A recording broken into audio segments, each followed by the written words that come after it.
Bienvenidos a un nuevo episodio de Evolución Liberal. En este espacio nosotros analizamos instituciones, principios, ideas, productos culturales que dicen relación con el progreso humano. Y hoy quería referirme a un tema que hemos tocado en alguna oportunidad, pero que es siempre necesario reiterar por la importancia que tiene para la vida de todos nosotros. Y me refiero a lo que podríamos llamar la tiranía de los ofendidos. Un ejemplo súper claro de esto ocurrió hace ya un tiempo con J.K. Rowling, la autora de Harry Potter, que manifestó algunas opiniones basadas en la ciencia de la biología, y eso le valió una persecución y una cacería de brujas prácticamente de parte de redes sociales y grupos activistas del mundo LGTB en este caso, o más bien transgénero. Hay muchísimos ejemplos, hasta premios Nobel como Tim Hunt,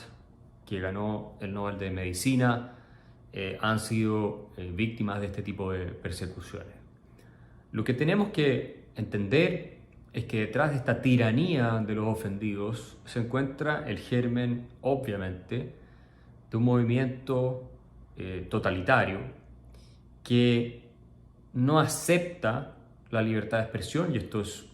una característica propia de todas las ideologías totalitarias, negar la libertad de expresión de los demás, bajo el argumento, y siempre es este el tipo de argumento que se utiliza, de que esta libertad de expresión pone en riesgo a determinados grupos. De ese modo, estamos avanzando hacia un orden, un estado de cosas en el cual solamente se acepta una versión de los hechos, se permite un determinado tipo de manifestación de opiniones, es decir, una especie de verdad oficial. Y esas verdades oficiales pertenecen al mundo que bien graficó George Orwell en su novela 1984, de sistemas de control del lenguaje y control del pensamiento, que nuevamente son parte fundamental de las ideologías totalitarias. La libertad de expresión, por definición, en esencia, implica la posibilidad de decir cuestiones que resulten ofensivas para otros. Si solamente pudiéramos decir cosas que no ofenden a nadie, entonces no podríamos manifestar nuestra propia opinión contra la opinión mayoritaria. La libertad de expresión tiene sentido solo en el caso en que hay disidencia de opiniones y en que minorías tienen ciertas visiones de las cosas que no comparten las mayorías. Tener el derecho natural, fundamental a la libertad de expresión, en un mundo en el que todos están de acuerdo en todo, carece de toda lógica. Sería absurdo.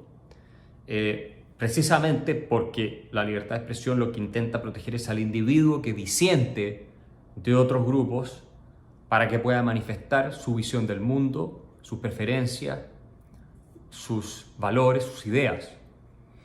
cosa que no es necesaria en caso de compartir exactamente los mismos principios, visiones e ideas con, insisto, los miembros del colectivo. Entonces, la libertad de expresión es un derecho contramayoritario en esencia, como la mayoría de nuestros derechos fundamentales. El punto es que los tenemos, son parte de la naturaleza humana, y lo que buscan es precisamente limitar el poder. El poder del Estado, por un lado, pero también el de las mayorías, que pueden hacerse del Estado y aplastar los derechos de las minorías. Entonces, ese es un aspecto del análisis de la libertad de expresión. Otro es que efectivamente se tiene que incomodar e incluso ofender si queremos progresar, porque gran parte de las creencias que existen en todas las épocas son falsas, aun cuando sean compartidas por inmensas mayorías. En el pasado resultó tremendamente ofensiva la teoría heliocéntrica, que negaba, ¿verdad?, que era la Tierra el centro del universo, y que postulaba, en cambio, contra las creencias religiosas de ese momento, que la Tierra giraba en torno al Sol, y no el Sol y todos los planetas en torno a la Tierra. Y sabemos que a un famoso pensador, astrónomo, hombre de ciencias, Galileo Galilei, se le condenó por la Iglesia Católica por plantear estas ideas, que en la época eran completamente impopulares y políticamente incorrectas. Entonces, gran parte del progreso humano se deriva, como explica John Stuart Mill en su libro sobre la libertad, que es una de las defensas más lúcidas jamás escritas de la libertad de expresión. Bueno, gran parte de ese progreso, insisto, se deriva de la posibilidad de disentir y de ser ofensivo con las opiniones que se tienen respecto a una variedad de temas que van desde lo social y lo económico hasta lo científico. Esto no quiere decir que se busque a propósito insultar a otros grupos. Esa es una cuestión diferente que, aunque pueda estar cubierta por la libertad de expresión, podría ser criticable desde el punto de vista de la decencia cívica. Pero las ideas, como por ejemplo la igualdad ante la ley entre hombres y mujeres, en algún minuto resultaron contramayoritarias y tremendamente ofensivas para grupos predominantes en la sociedad. Y gracias a que unas pocas personas pudieron avanzar esas ideas, muchas veces siendo atacadas, siendo censuradas y asumiendo enormes costos desde el punto de vista de su aceptación social e incluso riesgo a su integridad física. Bueno, es gracias a que esas personas hicieron ese trabajo, porque gozaban de libertad de expresión o por lo menos intentaban ejercer su libertad de expresión, que hoy tenemos una situación en la cual afortunadamente existe la igualdad ante la ley, no solo entre hombres y mujeres, sino entre todos los miembros de una comunidad política en los países avanzados de Occidente. Y esa es una conquista que no habría sido posible si hubiéramos aplicado la lógica y las premisas que se están aplicando hoy en día, que son aquellas según las cuales las expresiones que resulten ofensivas para determinados grupos considerados víctimas de un orden opresivo deben ser censuradas, deben ser descalificadas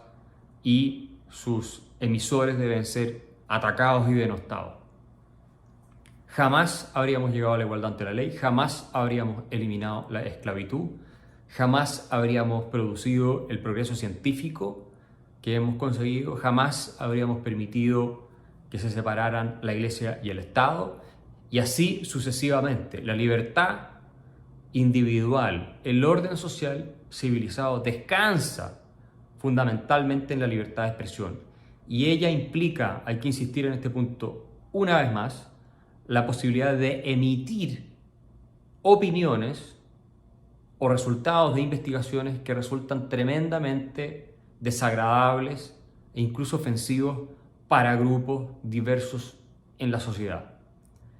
Entonces, no solo es un derecho natural que asiste a cada individuo, sino que además tiene un rol que es sumamente útil, como explicaba el mismo John Stuart Mill, para la sociedad, el poder expresar nuestras opiniones sin temor a que el Estado nos castigue, nos meta a la cárcel por las opiniones que tenemos, y que está ocurriendo cada vez más con los famosos crímenes de odio o expresiones de odio, discurso de odio, que está siendo penalizado crecientemente en muchos países occidentales en circunstancias de que esa penalización atenta derechamente contra la libertad de expresión. Está ocurriendo por un lado cada vez más con la represión estatal, pero también con la represión social. Y John Stuart Mill nos recordaba que el colectivo, la sociedad, puede ejercer una opresión más formidable que la que puede aplicar el peor de los tiranos. Entonces tenemos que tener cuidado, porque la libertad también es una cultura, no es solo un arreglo institucional que le pone límites formales al poder del Estado y a lo que los ciudadanos pueden hacer los unos a los otros, sino que es parte de una cultura, sobre todo en materia de libertad de expresión. El tolerar, el respetar las opiniones ajenas, aunque nos desagraden, es una obligación que tenemos todos los ciudadanos y es finalmente uno de los pilares centrales del orden civilizado y de la sociedad libre.